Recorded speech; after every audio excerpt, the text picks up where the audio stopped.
It's that time of the day, once again, getting in there, getting it done.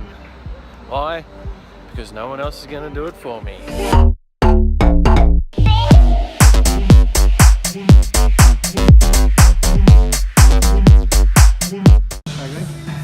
Struggling? Yeah, I am actually. Real tired today. Still getting it done though. Still doing it. As much as it's not feeling great.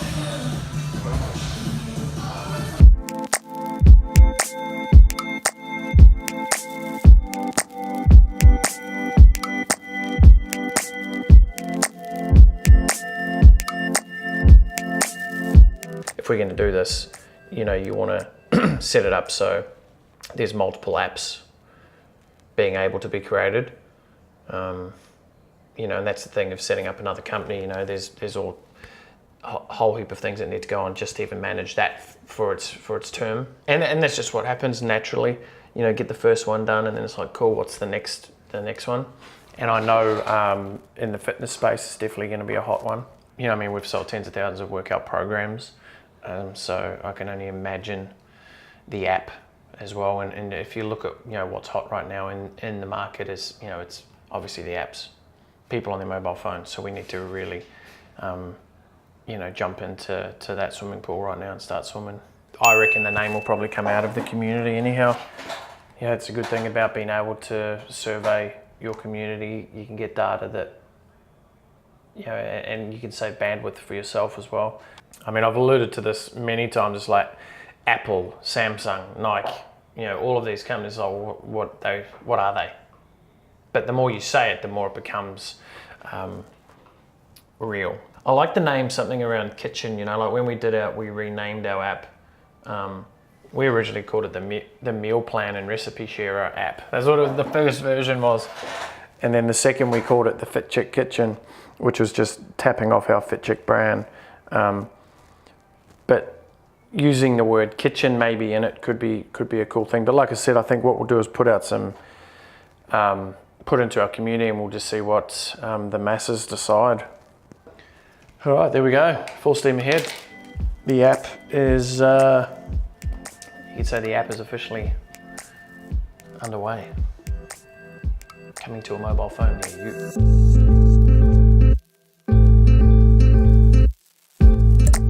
We are live. We are live. Thank you so much for tuning in. Brett Campbell here, creator and founder of Authority Academy, and today I am bringing you an opportunity that I'm very excited to be able to announce to the wide world. I'm going to be sharing, and this is something that I hold really true to myself, is that what I'm sharing with you over that 3.5 hour period is going to be real life strategies that we use and we have used to generate literally over 500,000 leads now. So over 500,000 people, millions of fans over our social platforms, and over 45,000 customers. So we've been able to help that many people from around the world, and I want to share with you how to do it. The event is called Online Mastery, and in the 3.5 hours, I'm going to deliver to you the most up-to-date, the most cutting-edge strategies right now on how you can build your business and your personal brand utilizing online marketing methods, and in particular, utilizing the beast that we have available to us, which is Facebook. That's right. So that's all from me. Thank you so much for tuning in. I hope to see you at one of our upcoming events. Have a great day. What's your secret to being able to just talk off the cuff? Knowing what you're talking about. It's like anything with Facebook Lives. I think you just need to know what you're talking about, know what your core message is. So we have a process called the Facebook Live Roadmap, which I created as a framework. And the first thing is in the framework, it's there's 3 steps: the pre, during, and post. Pre is going into the live knowing what your end outcome is. So for me, it was just to let people know about this upcoming event and for them to register. We'll put their details in for a free ticket. That's it. That was my only what's the word? Objective? It was my only objective. I knew it had O's and B's in it. So that was my only objective to do there. I didn't want to get on and start answering questions, because what I want this video now to be is like a promo video that when someone jumps in, they can start watching it straight away, so it doesn't feel like it was just a live Q&A where I'm talking to heaps of people. So no questions answered, all of those things right now. as for learning how to speak off the cuff, I mean, you say enough words, enough times, you can start to string a sentence or two together. So it's just the law of averages, you know. I've probably spoken 5 times as much as the average human being. So it's a benefit, I suppose. Hey, you're on my mind, you know. Hey, you're on my mind, you know. Today's just another one of those days stuck in the trenches, doing the work, actually doing the work, getting it done. It's funny, you know, I'm starting 2 new companies along with still building and growing our previous company as well. Now, to a lot of people, that can sound like, oh, why are you working on so many things at once? You know, admittedly, they're not all 3 startups. 2 of them are startups, but the key with that is being able to leverage your time, your focus and so forth. You know, I'm not doing every single component for every company either. So that's, you know, something you need to look at whenever you're thinking about when should I start this new thing? When should I launch it? I had one of our students actually message me this morning about branching out, starting a new company in this similar field, you know, and asking, you know, would that be a good idea? And my feedback to that was, I think this is very valuable actually, is, or else I wouldn't have said it to them, but it was, if you feel that something could potentially become its very own identity, for example, we are in the creation of a mobile phone application.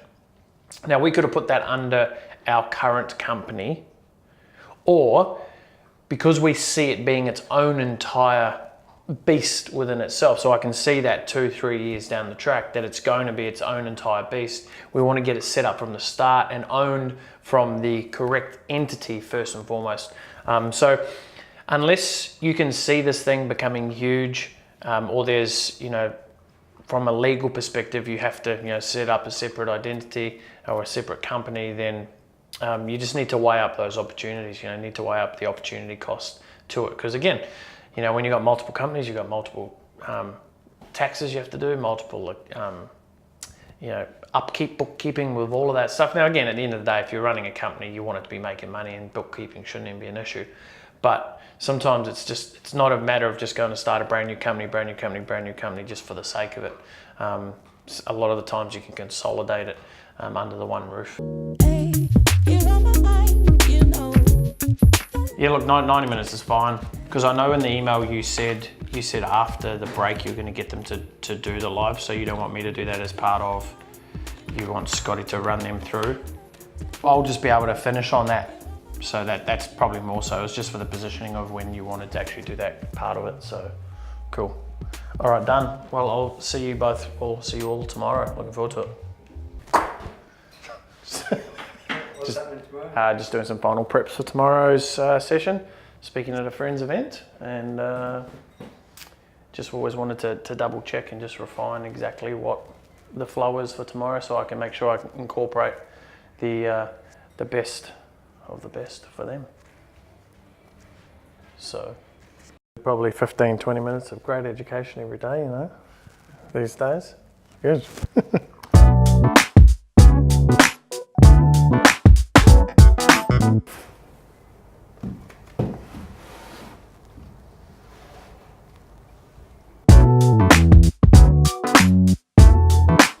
Yeah, so you don't have to start, you know, going to bed and you're thinking these 1,000 things, because you know that the process and the procedures in place and it's going to be taken care of.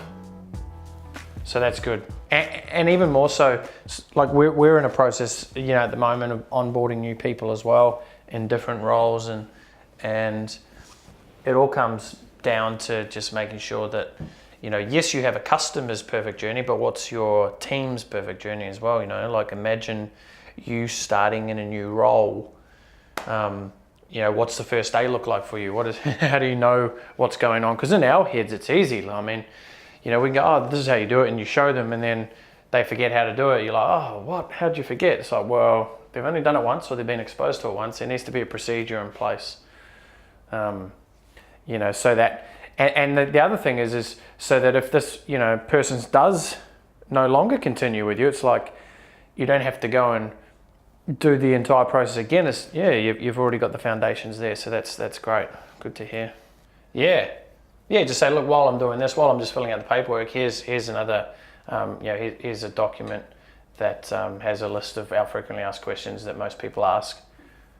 Yeah, it's your job to, it's like if I go to a doctor, I want the doctor to ask me questions, not me just go to them and go, okay, so this is what's going on, this is what's going on now, and then they just make an assumption based off what I've told them, right? I mean, it's negligent.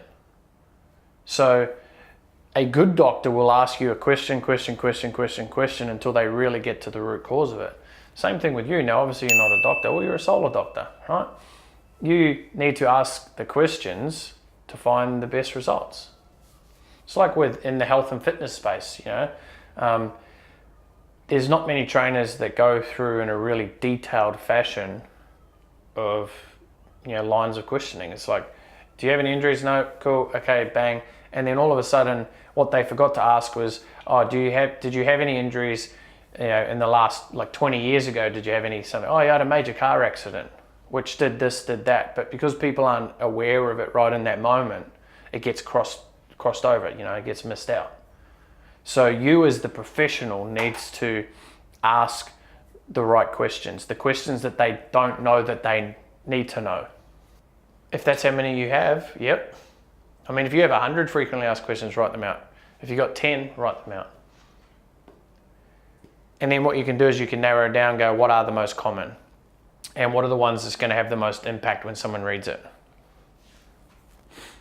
What's going to be the most ahas? Talking about micron converters and all that, that means nothing to me. So what I need to know though is what's the difference between the two and why should I go with that one? And what you just said there is great because most of the other companies just use the cheap one because they make more margins, but you use the better version one because it's better, right? And you want the customer to have the best result. So you need to explain that. It's like you making clothes out of cashmere, or I think that's an expensive, that's an expensive fabric, right?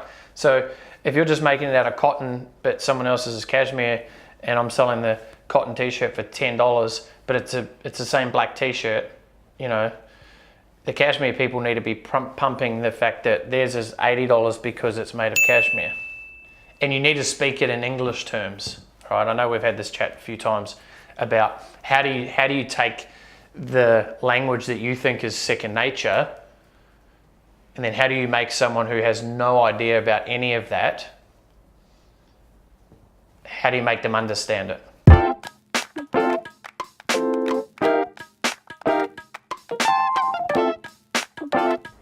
What up? Big day, mentally, I think physically as well. Early gym.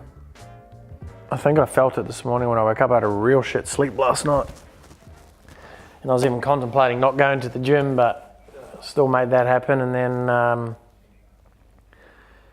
because today again has been one of those in the trenches, doing the work, sitting at the computer. Today working on heaps of smaller tasks.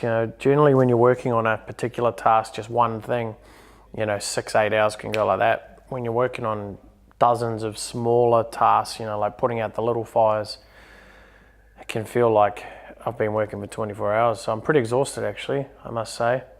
I should try and get out of here before dark, but that ain't gonna happen already. But be good tomorrow, got a few hours out, go speak at a friend's event, so looking forward to that. So they're in the middle of a 6-day program. I think it's day 4 for them.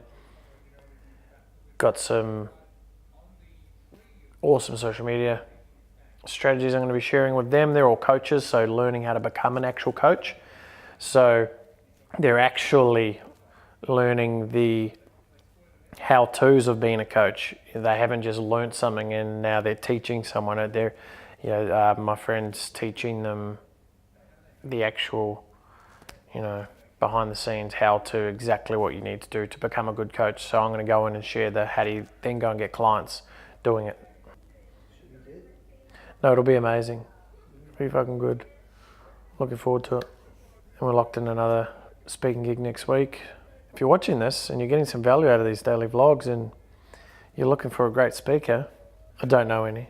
We'll put a link up in the Yeah, we'll put a link. book him Link in the description. I promise I'll have more energy than this, so when I come and talk to your audience. You know. I'm done.